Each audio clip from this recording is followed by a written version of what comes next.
Senator Cash. Thank you, Mr Acting Deputy President. And I have to say I'm rather bemused by Senator Furner's glowing comments on the state of the economy in Australia and just how well placed we are, because the last time I checked, the state of the economy was the reason that the Labor government has now done a backflip on its support for the ASU equal remuneration case that is currently before Fair Work Australia. And if anybody has been listening to Talkback Radio today, or has actually bothered to go and actually read the newspapers, you would actually know that Labor's backflip on its support for the ASU test case is now threatening to destroy the ALP's relationship with the ASU. And I have it on very, very good authority that an internal stoush has now arisen inside the ranks of the union movement over the equal pay case, and that the ASU are white-hot with anger. They are absolutely furious over Labor's betrayal of them.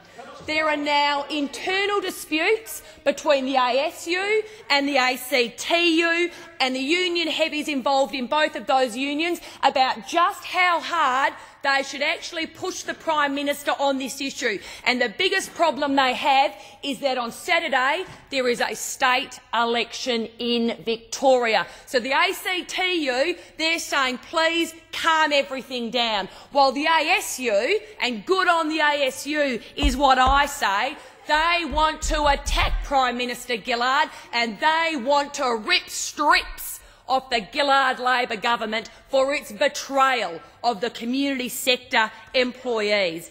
And ASU members, they are now openly talking of actually supporting the Greens Party, and they are openly questioning the relationship and the affiliation that they have with the Labor Party.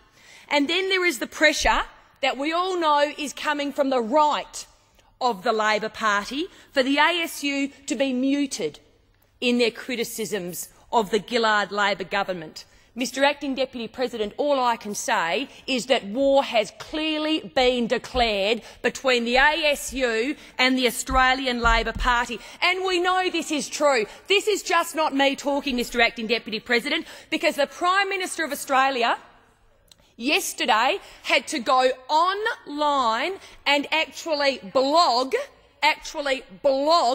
on the ALP's website, frantically trying to justify the ALP's backflip on this issue.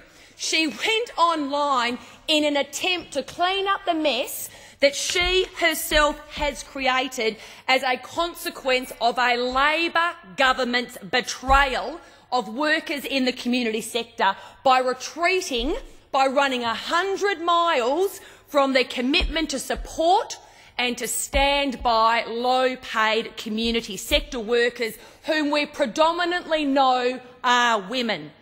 Mr President, we on this side of the Senate often raise the issue of Labor's spin over substance and the fact that Labor are happy to betray the workers and their principles if it means that they can hold on to power. Well, Labor's rhetoric has well and truly caught up with them, and I sympathise with the community sector employees, and I say to them, you have every right.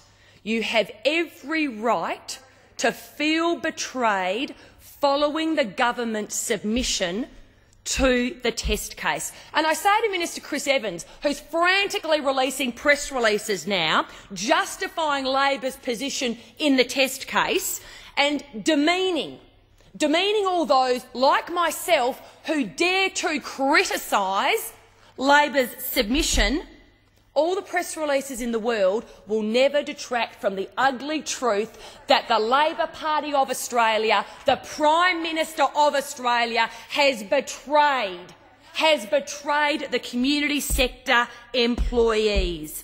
It is now a matter of record that the Australian Labor Party have dumped on their traditional supporters and that the unions are now furious with those in the Labor Party that they call turncoats. In fact, the unions have a very, very special word for those that they call turncoats. They call them scabs. The unions must be looking at the government benches and they must be wondering how a government with so many former union hacks as members and senators could actually turn their backs on them and betray them. Mr Acting Deputy President, the Prime Minister of Australia, she admits her guilt. The Prime Minister admits that the government has betrayed the low-paid community sector employees in the submission the government has made to the ASU test case. And if you actually go to the Prime Minister's blog on the website, this is what she says. Yes, the government has alerted Fair Work Australia to the potential impact on the budget should a substantial increase be awarded. Well, in response to that statement by the Prime Minister of Australia, the community sector workers and their union are entitled to ask the Prime Minister why in 2009 she signed a heads of agreement with the ASU pledging to support the ASU's test case on pay equity for community sector employees, despite knowing at that time that the Labor government could never ever afford to pay higher salaries if the ASU's test case was successful. The ASU Secretary, Sally McManus's statement is this. They, the government, signed the heads of agreement in full knowledge of what it would cost. This exposes Labor's hypocrisy and deception. Labor's incompetence, its ineptitude, its negligent financial management was the same last year in 2009 when the Prime Minister of Australia signed off on the heads of agreement as it is now when the Labor Party have actually had to be exposed because they have had to actually put in their submission. Prime Minister Gillard last year, she knew the financial implications of actually supporting the test case. But she went ahead and she signed it anyway because she knew at the time she needed to get the support of those workers in the Labor Party, in the full knowledge that her government would never, ever honour its commitment due to their financial incompetence. I say it again, Mr Acting Deputy President, the Prime Minister of Australia signed the agreement with the ASU knowing full well that her signature on the document was worthless because her government in a million years was never ever going to be able to afford any pay rise that may actually flow from the test case. And Mr President, to those on the other side who have been sent into this chamber in a desperate attempt to try and justify Labor's position by saying that I and others have not read or perhaps we did not understand the government's submission, well, let me tell you what I, the ASU and community sector employees do understand. The Labor Party in its submission can dress it up with as much political rhetoric as it likes. But the truth in the submission, Senator Evans, and you know it, is this. It is nicely summarised at point 11 of the executive summary. The government's fiscal strategy, I should give the government some credit, I thought they didn't have one, will influence the government's ability to support the sector in meeting additional wage costs. In other words, Labor's economic incompetence means that despite throwing its support behind the ASU test case, they were never ever going to be in a position to fund any potential increase should Fair Work Australia actually award one. And I am not the only person who actually has this understanding. I'm glad Senator Evans is here because Senator Evans has been on Talkback Radio and he has been criticising anyone who dares disagree, my goodness, with the government's position by demeaning them and saying that clearly they don't have intellectual capacity. Clearly, they don't understand. They don't understand the submission that the government have given to Fair Work Australia. Well, let's look at what ACOS says in response to Senator Evans' criticism. ACOS's Chief Executive, Cassandra Goldie, has responded that ACOS has absolutely read the submission and that its reading of the submission has prompted ACOS to accuse the government of backtracking. And Community Employers WA is reported as saying that the Gillard government has broken its election promise to the community sector as in danger of seriously jeopardising the future of vital community services to a disadvantage in the community. And the list goes on. The Family Relationship Services Australia has also joined the voices expressing their dismay at the government's position, with their Executive Director Samantha Page labelling the government's submission as short-sighted. And she says this. She says that during the recent election campaign, forget about last year in 2009, during the recent election campaign there was a clear statement of support for the wage case and acknowledgement that this would necessitate a review of federal government funding.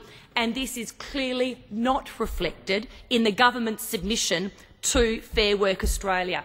And Mr. Acting Deputy President, do you think the public actually believe the paltry excuses set out in the Prime Minister's blog or in Minister Evans' press releases about their submission to Fair Work Australia? Absolutely not. I went online and had a look at the Prime Minister's blog. The very first response was this, from an obvious supporter of the Labor Party, or should I say possibly now a former supporter of the Labor Party, who goes under the title of Labor Values One and is from Redfern, New South Wales. You'll be glad they're not from Victoria. You'll be glad they're not from Victoria.